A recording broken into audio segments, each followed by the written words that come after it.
welcome to the inaugural episode of Bad Assets. Yay! Yeah, I was waiting for a cheer. A Bunkers and Badass podcast. Why don't we just jump right in? Let's go ahead and get to know the team. We're going to go ahead and start with Ashley. Go ahead and read off your archetype, your class, and give us a badass fact about your character. So, my name is Dove. My archetype is Elementalist. My class is a Hunter. And I won't start everybody off too strong, but we'll start off with I have a hawk companion named Duck Norris. Okay. Saying that's not too strong. So you're saying that's just the intro. That's just the starter. That's just the starter. There's much more. You just wait. This is the appetizer. Don't fill up. That's awesome. All right. Up next, we got Brian. All right, my character is Bruno Albero. He is an elementalist siren with especially a phase lock, and his powers came to him when sitting in a lecture hall at law school and accidentally phase locked his professor, thus leading to his expulsion from TDOR Institute of Technology. If I had a nickel for every time that happened. I love TDR, Institute of Technology. Yes. Oh, man. That's awesome. Next, we got Davey. Hi, I'm Davey. I play Haramis Flay Guildlock. He is a guardian necromancer. And badass fact, he once said, "Damn it," at a dozen eggs, and they went and deviled themselves. All right. It's an older joke, but it checks out. All right, sorry, I wasn't expecting that. Be careful with that joke. It's pretty old. I was inspired by Duck Morris, so. Duck Norris. All right. And next we have Julia. My character's name is Penumbra. I'm an enforcer gunzerker, and my badass fact isn't really, I don't think it's very badass, but I'm just letting y'all know that I will never tell anyone my real name. Penumbra is just something that I came up with, that's what I go by, and my other name sucks, so you're just never gonna know it. Okay. That's fair. When I had heard this, I said that, well, we should have everyone take guesses as to what her real name is. I'm gonna make you do it now, but maybe each episode we can get a guess and see if we can pin down Penumbra's real name. It's like trying to That sounds like fun. unmask a Scooby-Doo villain. I'd like to roll for a persuasion talk check to see if I can get the name out of her. Oh, 21. Tell me the name. No. I don't know if that's how that works. And Jay, my character, the Nomad, is a enforcer berserker, and I have a lot of badass facts about the Nomad. The Nomad is a semi-professional wrestler. He used to kind of hang out with a traveling circus, performing for the circus. So I think that'll be the first badass fact that I leave off with. Like as a clown, or That sounds like another fact that you're asking for. That might be another episode thing.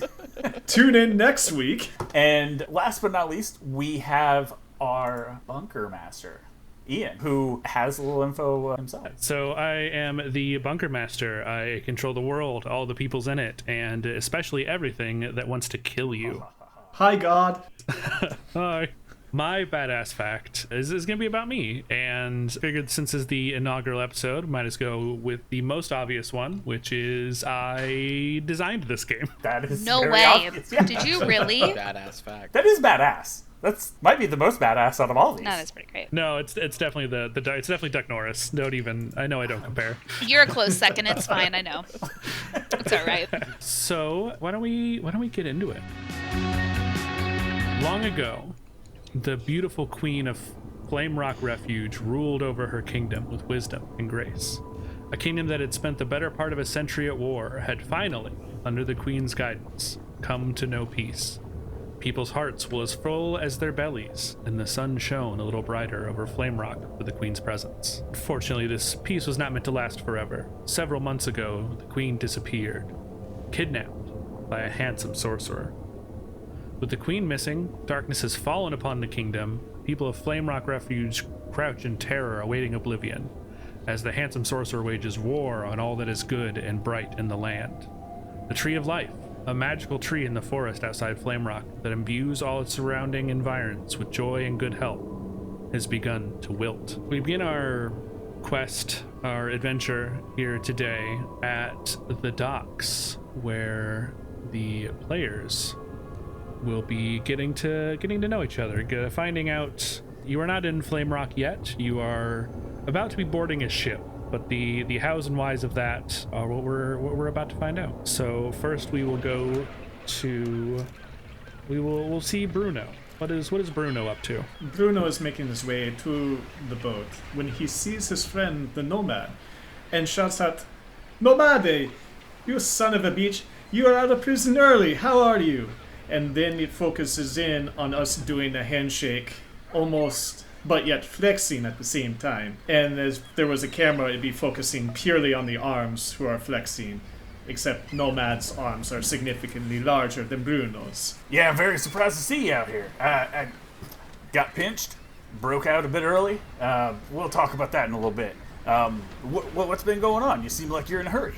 Well, ever since the ill-fated court case, and believe me, I really did try my best to get you out of that situation. Oh. I've been essentially doing odd jobs from system to system, trying to earn the money back from that court case and the college debt. You don't understand. All right, so what's going on now? I've just been working odd jobs kind of here and around the town. I'm staying out here by the docks. Well, I came across this contract to help out this town that's in the middle of nowhere. Bright Hoof, I believe, or is the name of it. Flamerock Refuge. My bad. The geography, I'm still getting used to this. Of course.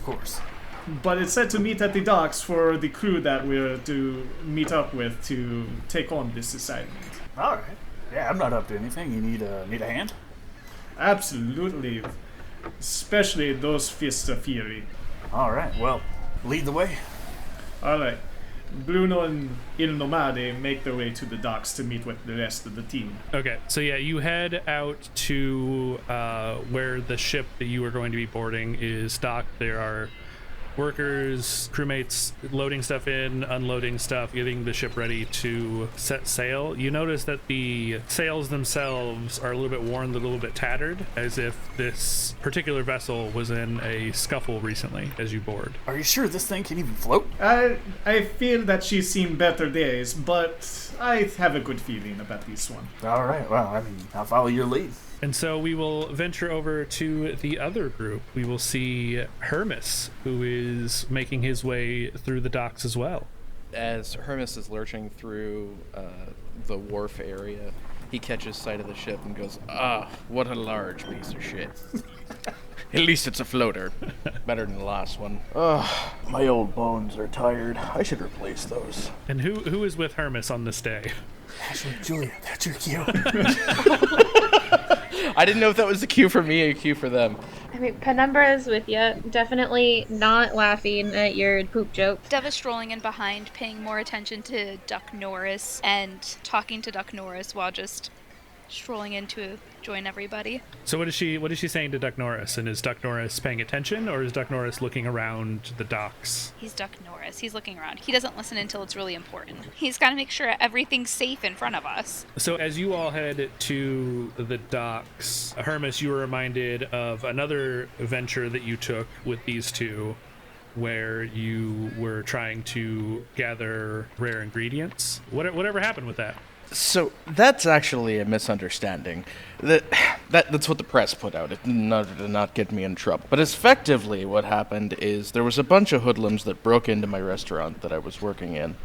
And they damaged my leg, and then they stole all of these ingredients. Well, the ingredients were for this banquet for an election for a local mayor, and I was going to get my head lopped off for not being able to feed all of these people that the mayor had coming. So I sent them out to go get them, and they got the food back. I prepared the meal. Everybody was really happy about it. And then 6 hours later, I get called that I'm sacked because apparently the dickheads didn't refrigerate all of the food, and everyone got food poisoning. So now I'm out of a job, and I have these two following me because they're expecting payment.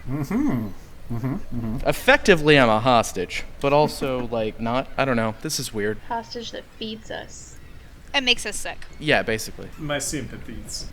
So you head your way to another on-ramp to what turns out to be the same ship, and it is heading to Flamerock Refuge. What is in Flamerock Refuge for you? I heard that there's an opportunity in order to get paid, like a short duration job, and I just want to get people off of my back and hopefully build a new resume because I think my days chefing back home are done. Okay. Did our group overhear any of their conversations? You know, who they are or anything like that? Have we even met yet, or are we about to meet up? You haven't met yet. You both went on sort of separate on-ramps to the ship. So you are your group is sort of at the front of the ship, and they're sort of more at the back of the ship, stern or bow, if you will, whichever is which. The bow's in the front, the stern's in the back. Sure, I believe you. Hashtag go Navy. Bruno seeks out, how do you say, poop deck? Yeah, they have one of those too. It's just a hole off the side. You right there. If nature calls. So they're finishing their preparations. They're about to take off for Flamerock Refuge, but you are uncertain as to what you will find when you get there.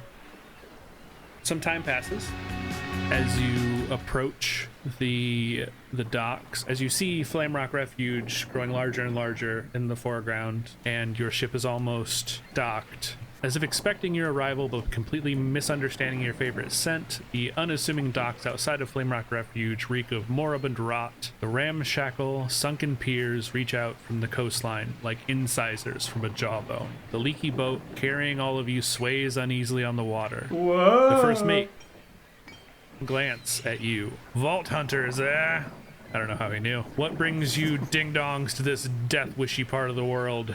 Certainly not the smell. That can be most double-sated for, well, I cannot speak this morning. The smell is overwhelming me. Why is it everywhere I go, it's a death wish? Just everywhere. As you answer his question, you realize that both of your groups have responded, and so it seems like you have found some people in the same line of work as you this morning. Buongiorno, miei amici. I am Bruno Enzo Marco Albero, at your service. And I'm the Nomad, just traveling with my man Bruno here. His name's way easier than the other guy. Don't worry, if it is too much, Bruno is fine enough. Well, I reckon it's nice to meet you both. God, I'm gonna throw up. This smells so bad. It is truly overwhelming. Yeah, I will get used to it. Ugh. It is like if you go into an apartment building and you smell everybody's cooking, you're like, whoa, what are they cooking? I don't know, sounds good to me. I'm always hungry, though, so what are you going to do? Sometimes you just gotta eat whatever's around, right? That's where I always find myself, so. I mean, that's kind of been my trade.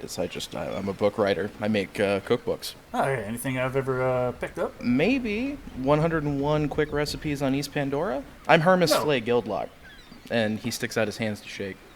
The metal one, of course. I look over at Bruno and I go, do you know who this is? This is amazing. Please, expound upon it. I read his cookbook all the time. He has some great food. So I've read. Oh, I don't know about great. It's pretty good, though. Oh, what good fortune. I cannot wait to try out your cuisine. When you actually try it, it's another story. Oh. These shit talkers that follow me. Well, that's rough.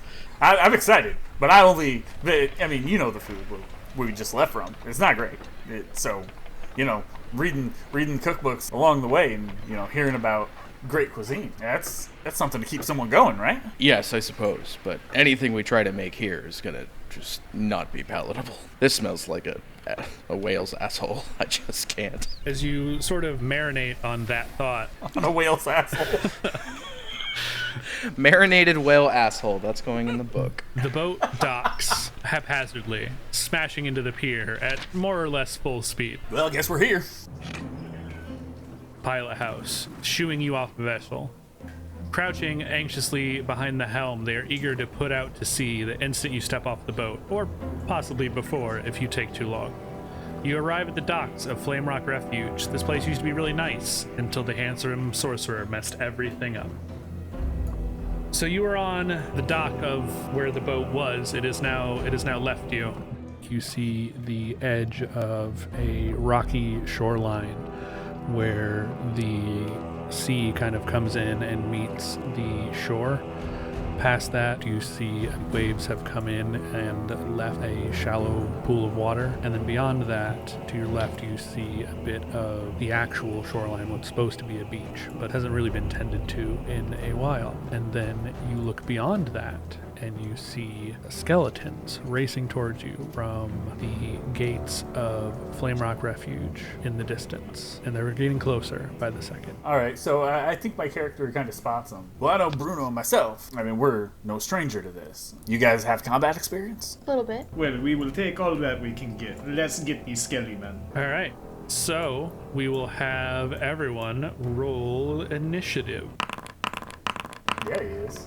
Oof. Luna is always ready. So we have a group of skeleton archers and just regular old run-of-the-mill skeletons. They hate it when you call them that. So anyone who got equal or above a 6 will end up going before these skeletons. Bene. Bruno rolled a 19. Penumbra rolled a 4. Hermes rolled a 13. The Nomad rolled a 5. And Dove rolled a 3. So it looks like Bruno and Hermes will get to act before the skeletons get a chance. Bruno will move 4 spaces forward. Okay. Are you in range to attack any of the skeletons? I am not in range yet, so I believe that will be all for my turn. So you ran up, got in the middle of it, and now you wait. Yep.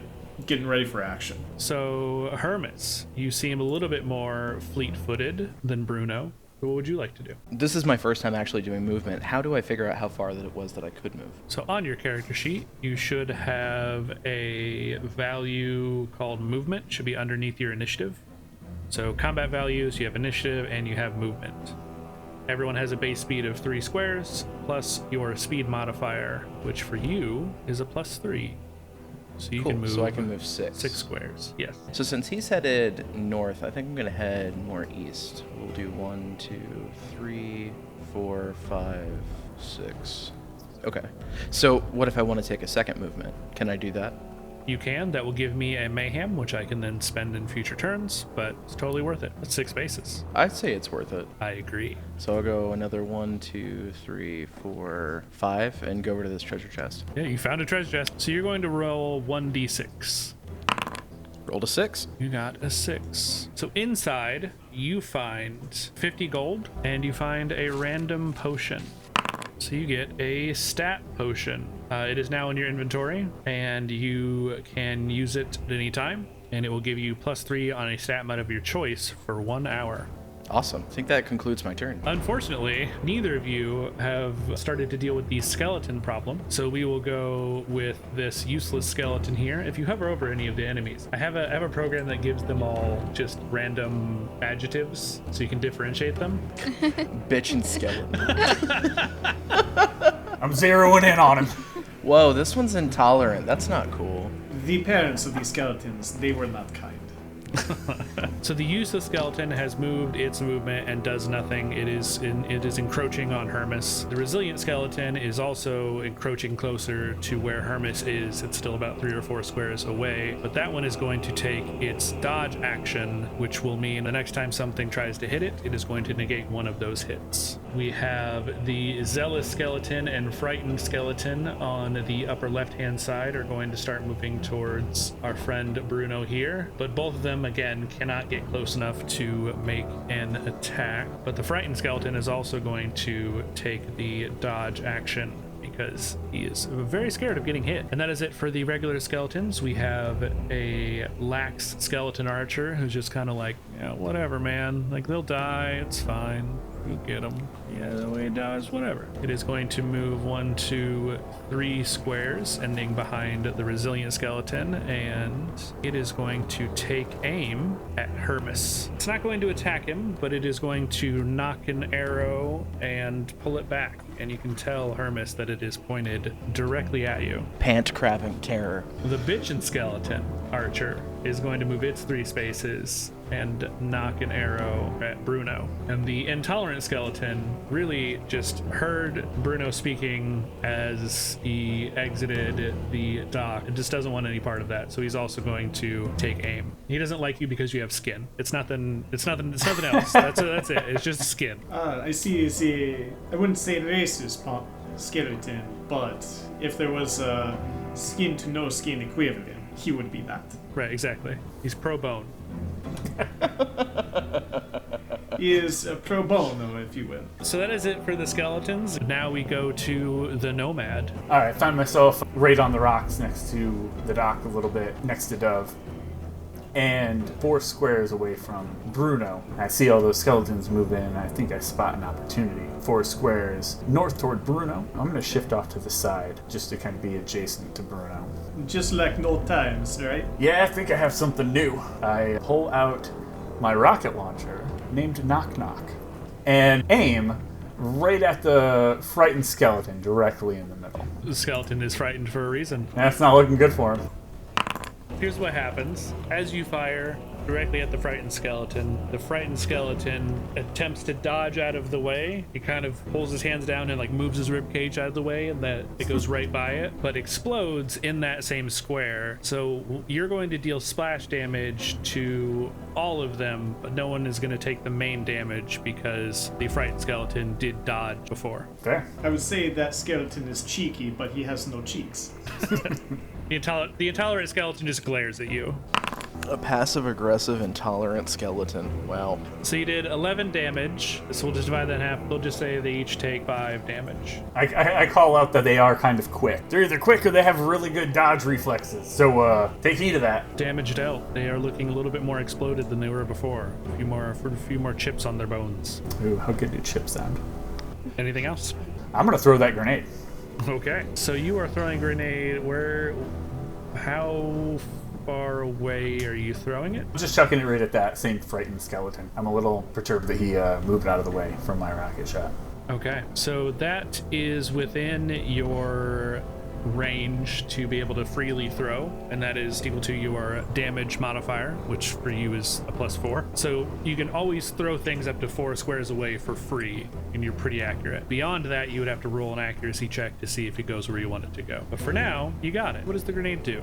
Oh, this one recharges shields. Maybe I won't throw the grenade. Well, I mean, I won't be able to use it if I'm dead. Let's go ahead and throw this grenade right at that same frightened skeleton. So you just need to roll damage. So just roll 1d8. Boo. So the frightened skeleton takes 2 damage, and all of his friends take a measly 1 damage. They look perturbed. They're more annoyed than anything else. I think that guy who sold me that grenade really got a deal, because that was a piece of shit. But the frightened skeleton, he did let out a, holy shit! You guys hear that? And then the other skeleton just looking at him like, oh god, you're so embarrassing. It did nothing. It was loud. Yeah, he's right. It was a little loud. That was scary. All right, that's my turn. So Penumbra, it is on you. Yeah.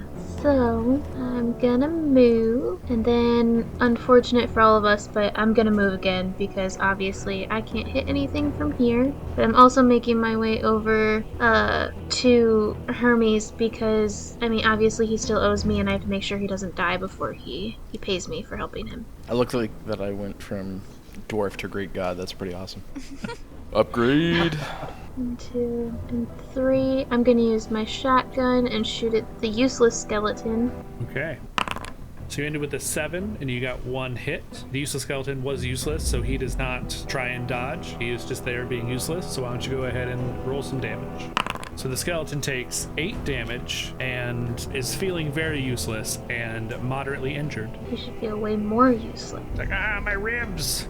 Oh, how good do ribs sound? Ribs.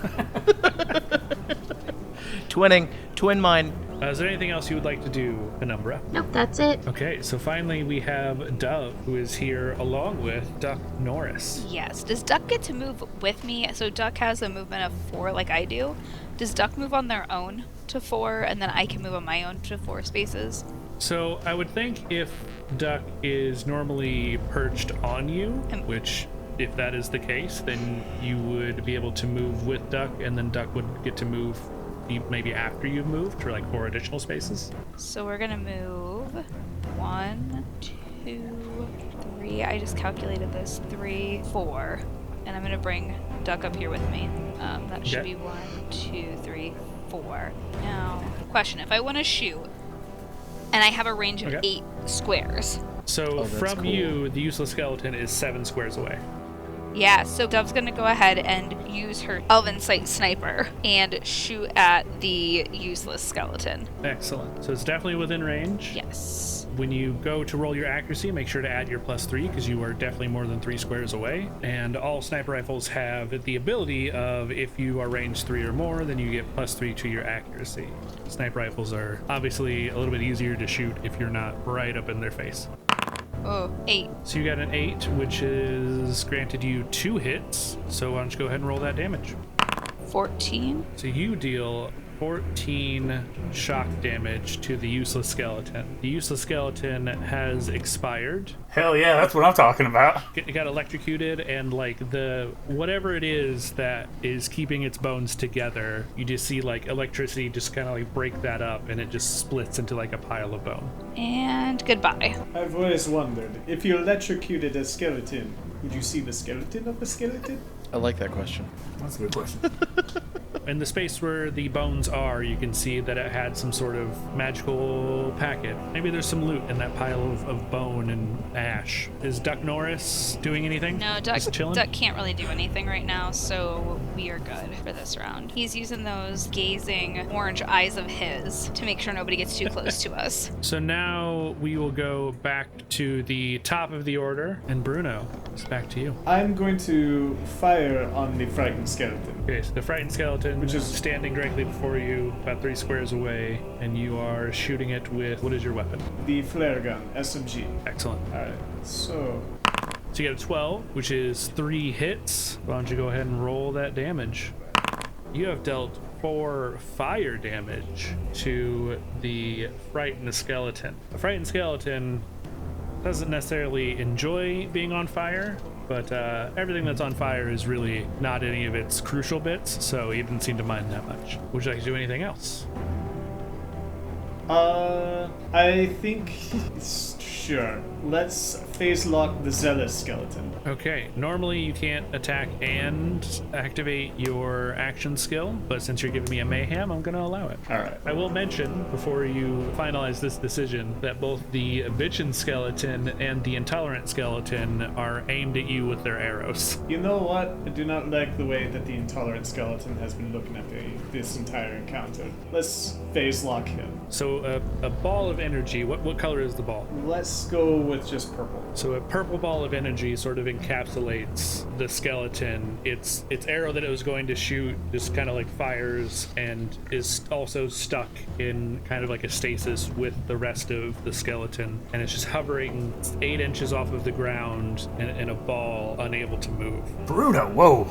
That's new. I've been working on my phase lock abilities. Hell yeah, you have. All right, anything else? Nope, that'll be all. So next we have Hermes, who has some more gold, has a new potion, and otherwise hasn't affected this battle at all. Let's change that. Yeah, the eyes on the prize. I know where that gold's going, I know. For me, I think I'd just like to summon Death Trap. Okay, and your death trap has a name. Yeah, it's Kit, short for Kitmaw. So why don't you go ahead and read what your action skill does, since this is the first time you're performing it. So when Kitmaw is summoned, creates a metal golem that moves and attacks enemies for 2 turns, and then the robot gets to attack twice each turn. He's gonna move his whole 5 squares, and then he's gonna go ahead and use Flame Burst. It releases a huge burst of flame from its core, and damages up to 3 squares away, dealing 2d6 incendiary to target within range. Okay, and if you click, there should be a roll icon. Yep, and it'll put it into the thing. Okay. So yeah. Then So, and why Kit is kind of special in the way that, I mean, I don't know how many Mechromancers you've seen, but your mech is a little bit different than others because of the sort of furnace at its core. correct. Normally these guys make electricity, but we went with flame because he's a modified field kit. Like that's the whole point. We want him to be like a cook machine. It's a stove that I turned into a robot, and he go pew pew and slash, and in this case, boom boom. So 2d6 boom? Not the biggest boom. Are you targeting the Lack Skeleton Archer? Yes, the one that's in the rear. Okay, so Kit moves up directly behind the Skeleton Archer, who is still aimed at you, and with its sort of chest furnace, and blasts it for 3 fire damage. Its second one is going to go ahead and use the claw attack, where it slashes at an adjacent target, dealing 2d8.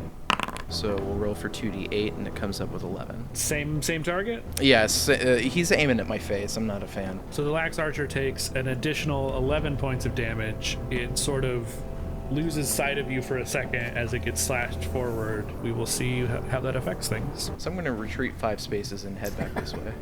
Okay. And that'll end my turn. Definitely not hiding behind Penumbra. Just happened to end your turn near them. You know, we're friendly. Sure. That's what I was waiting for. I really wanted a... I wouldn't say that.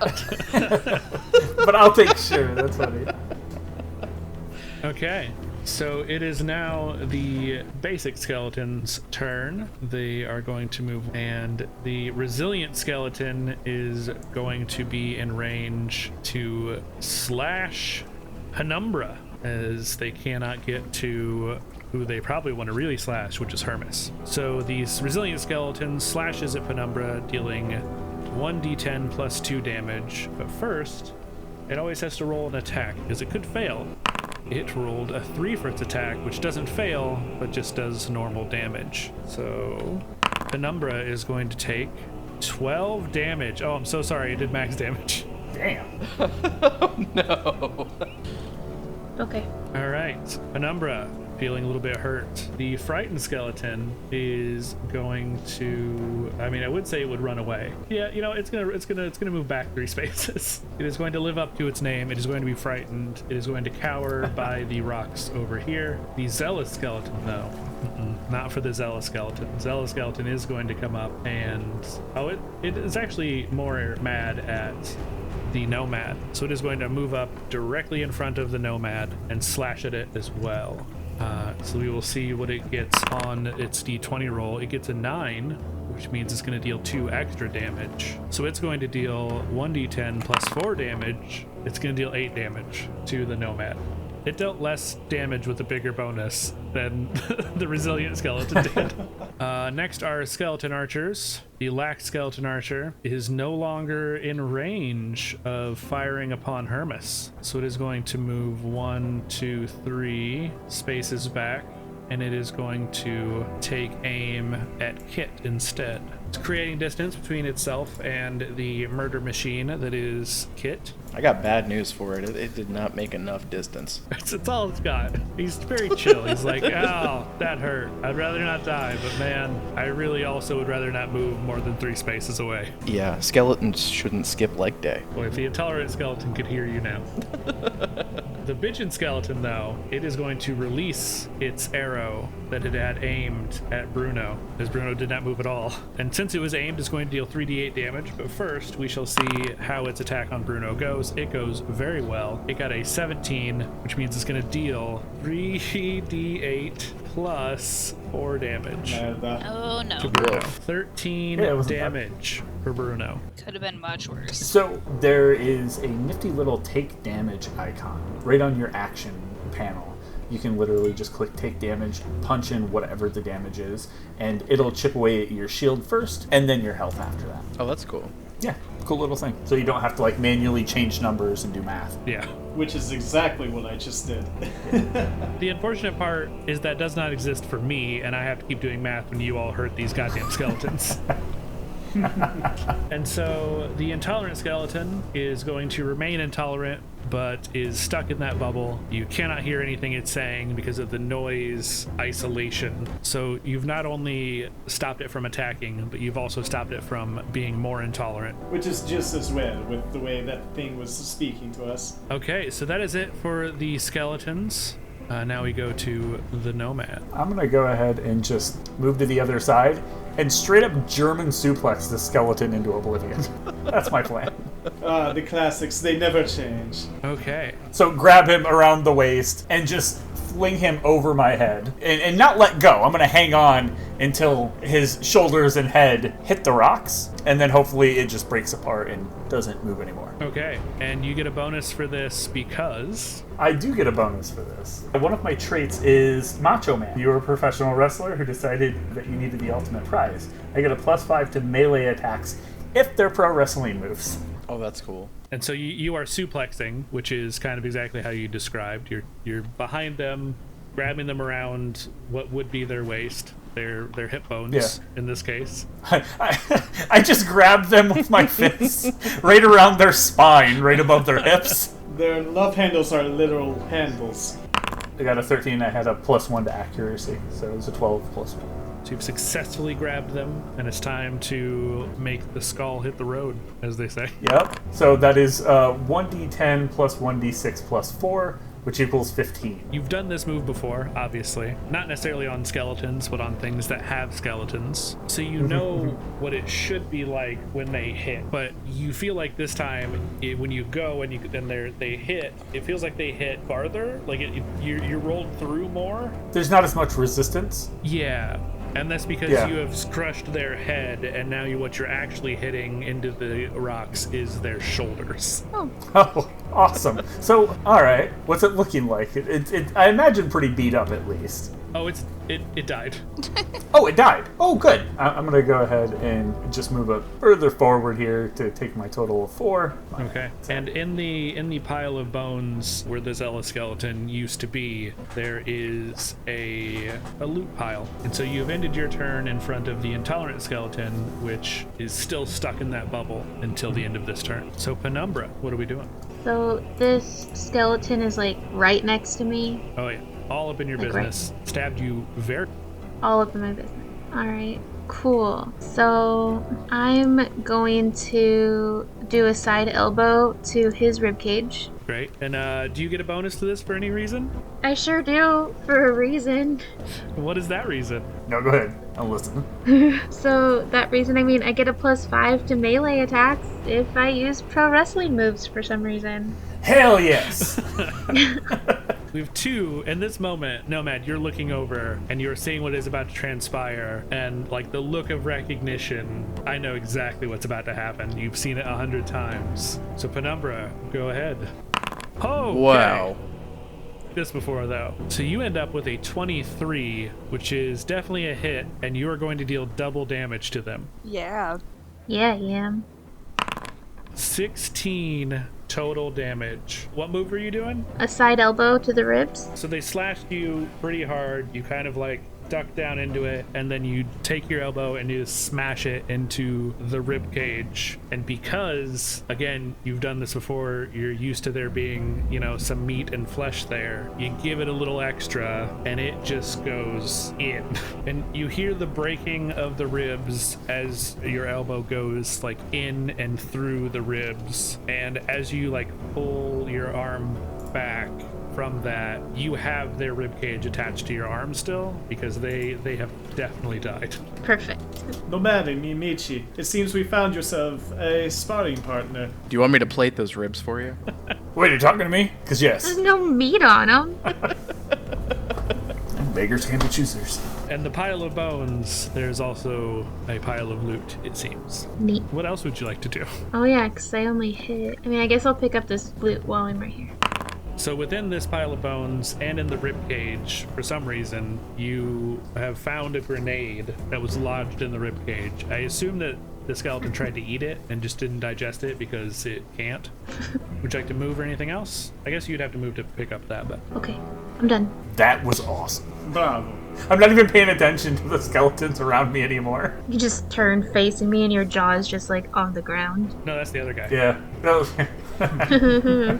Which one? So Duck Norris and I are going to move 3, and then we're going to move diagonal up here, and then we're going to pull out the sniper again since we're still a little bit away, and we're going to shoot at the frightened skeleton back here, who is only 3 squares away. So you're shooting from 3 squares away, which still gives you your bonus because it's 3 or more squares. So the +3. You do still get the +3.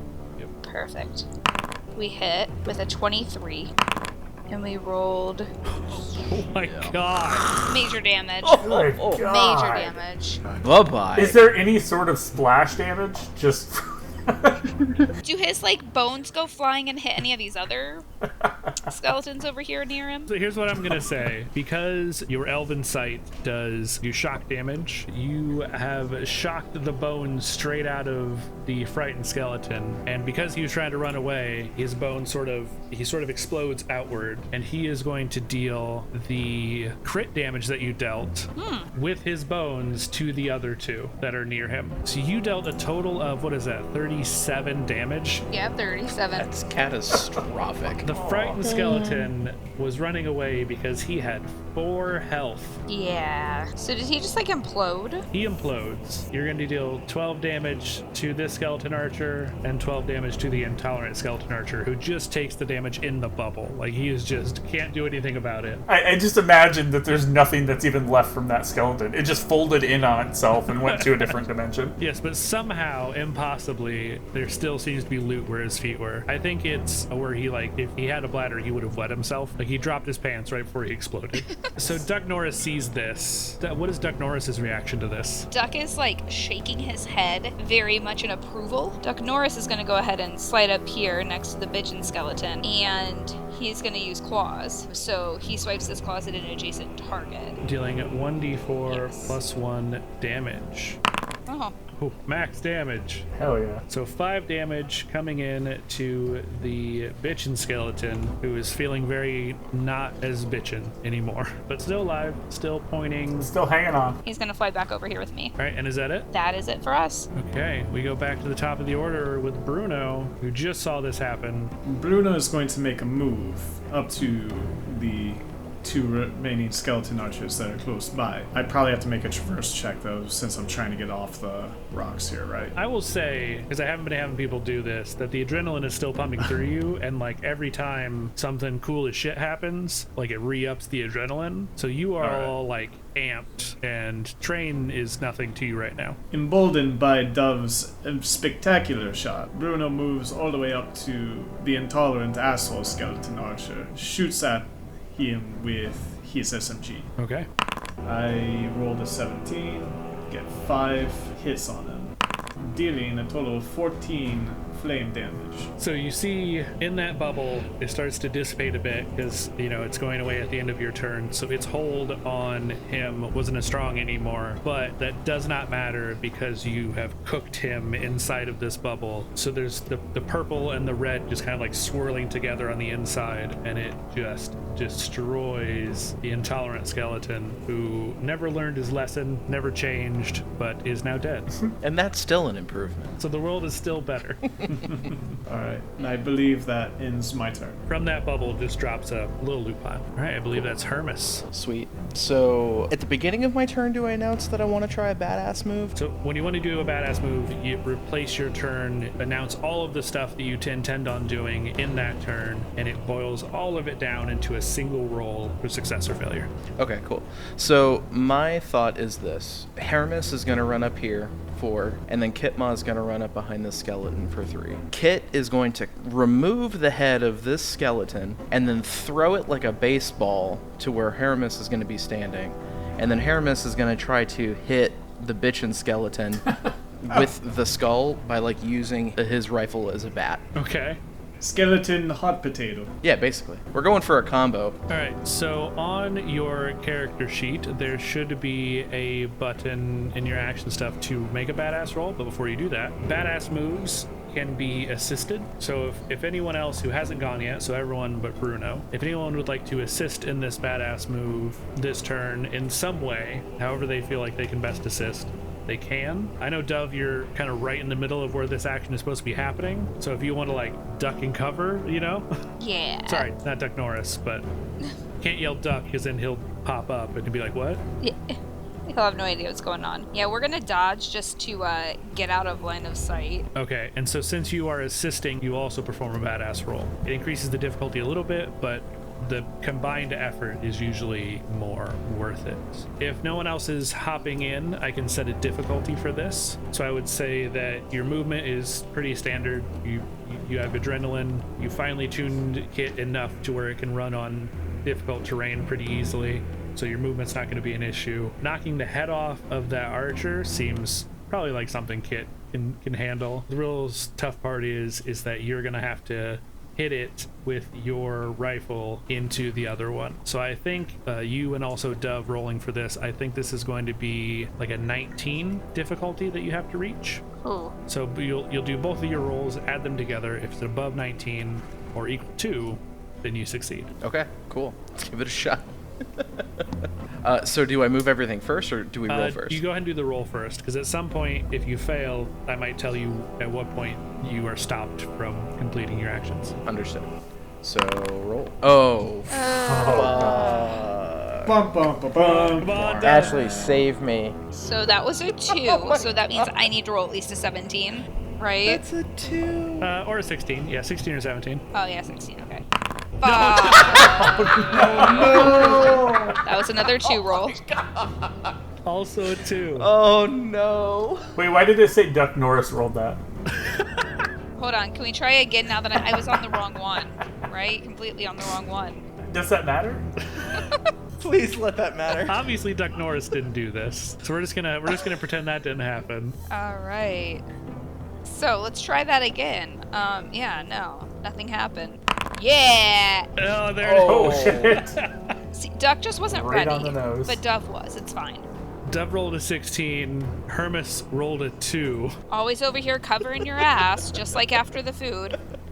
I know. I can't help it. I'm an F. With your powers combined, you have successfully performed this badass move. Davey, on your character sheet, you have a checkbox that says badass next to where that badass roll was. Yes. Go ahead and check that for the rest of the turn. Okay, that's clicked. So that turns all of your stat modifiers into your big stats. Oh, cool. So everything you're going to do from now for the rest of this turn is going to be in the badass state. So why don't you go ahead and do your movements, start it off, walk us through it. So Hermes is moving 4 squares up there, and then Kit's coming over here. He's gonna lop the head off of the lax skeleton archer, and then throw it baseball style at Hermes, who's gonna act like a batter and try to foul ticket into the bitchin' skeleton archer. You cross the bean-shaped water area, which is probably my favorite part. So go ahead and roll the damage for Kit's melee attack, because that's basically what you're doing here. Okay.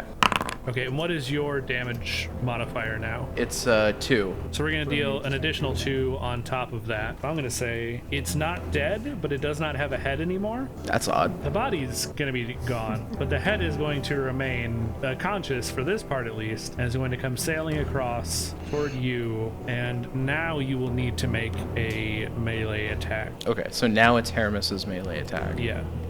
So we roll that. So go ahead and roll the damage from that. So you're going to deal 6 damage to the head, which is going to send it, as Dove and Duck Norris duck down. Duck. You can send it crashing into the bitchin' skeleton archer, which is going to destroy the head, but I will have you roll another melee attack to determine how much damage it deals to the bitchin' skeleton. Okay.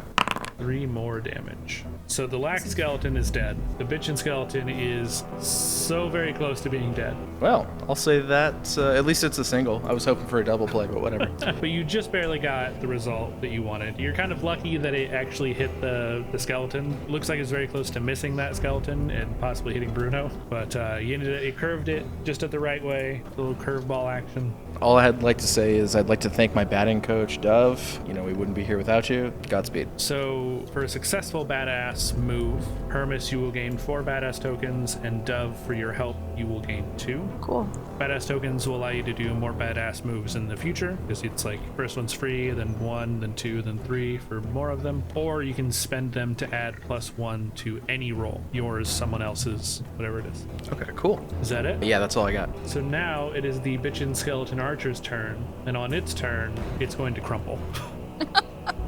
Just done. It said, you know what? I'm out. And it just falls to pieces. Boo! Boo! Just another calcium deposit. So you've reached the end of combat. If you'd like to go possibly pick up things. Can Kit grab things or no? Yeah. I mean, you'll just end up with them. But so anyone who goes over to loot pile, just go ahead and roll on the loot pile 1 table. So within the wreckage, you find it looks like common type potions, a little bit of gold, possibly some grenades. It seemed like these skeletons were sort of attacking the ships that came in and just taking whatever it was that they could find from them. Next, you're going to have to approach the gates. Our shields regenerate, right? Yes, at the end of each encounter, your shields will regenerate. All right. So I look around, and which way is the way forward? Is it just through the sand kind of to the north? Yeah, through the sand to the north. So you head to the north to Flamerock Gates, and as you approach, a skeleton with a toupee for some reason screams out, "I'm Mr. Bony Pants Guy, and I'm gonna fuck you up!" I like your hat.